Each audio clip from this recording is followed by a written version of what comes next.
काय बोललात?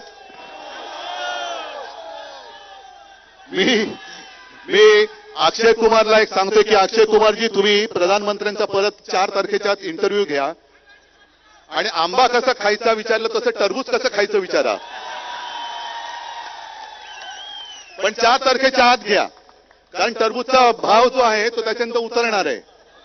आता तर नाहीच आहे. म्हणजे त्यांचं कसं चाललंय की मी चपराशी झालो तरी चालेल, पण मी पुन्हा येईन. आणि आपले मेंढे नुसती दाढी खाजवत पाठी पाठी पाठी चाललेत.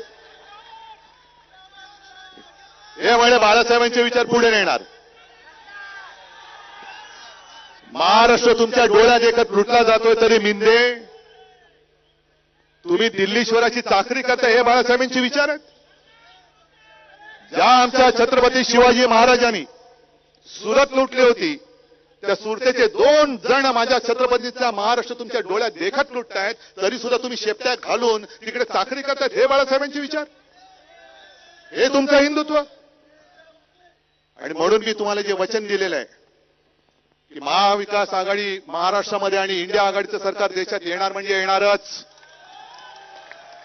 आणि इंडिया आघाडीचं सरकार आल्यानंतर महाराष्ट्राची होणारी लूट ही पहिल्या प्रथम मी थांबवणार.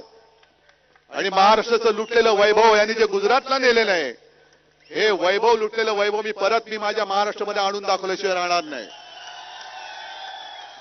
शेतकऱ्यांसाठी सुद्धा वचनं दिलेली आहेत. 10 वर्ष मोदीजी तुम्ही होतात, आज महाराष्ट्राबद्दल कळवळ आलंय. अनेकदा आम्ही तुम्हाला सांगितलं की मराठीला अभिजात भाषेचा दर्जा द्या, अजून का दिला नाहीत? आज अमित शाह कुठेतरी बोललेत की मोदीला पुन्हा 3ऱ्यांदा प्रधानमंत्री करा. जो गोहत्या करेल त्याला आम्ही उलटे टांगू. मग आजपर्यंत 10 वर्ष तुम्ही त्याला काय करत होता? तिरकं टांगलं होतं. बरं, गोवंश हत्या बनली किंवा गोहत्या केल्यानंतर त्याला उलट टांगणार, पण मणिपूरमध्ये महिलांची जी धिंडवडे काढले त्यांच्यासमोर अमित शाह तुम्ही का उलटे झालात? तुमचं का खाली डोकं वरपाय झालं? आम्हाला पहिल्या प्रथम मातेचं रक्षण करायचंय, गोमातेचं आम्ही नंतर करणार.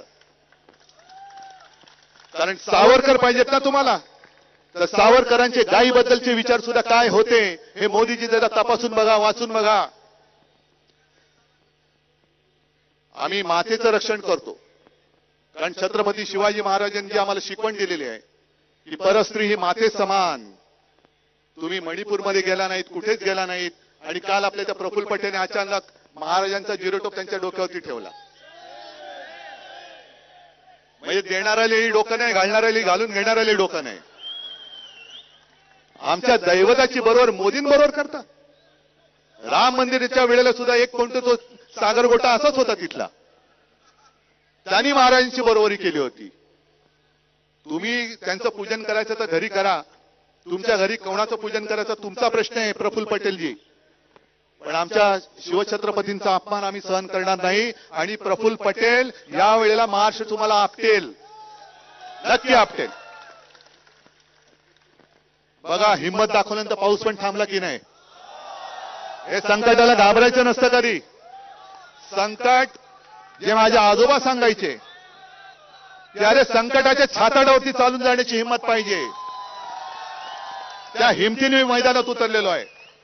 आणि एक तुमच्या हक्काची आपली बहीण वैशालीताई ही तुम्हाला मी उमेदवार म्हणून दिलेली आहे. खासदार करण्याची जबाबदारी तुमची आहे.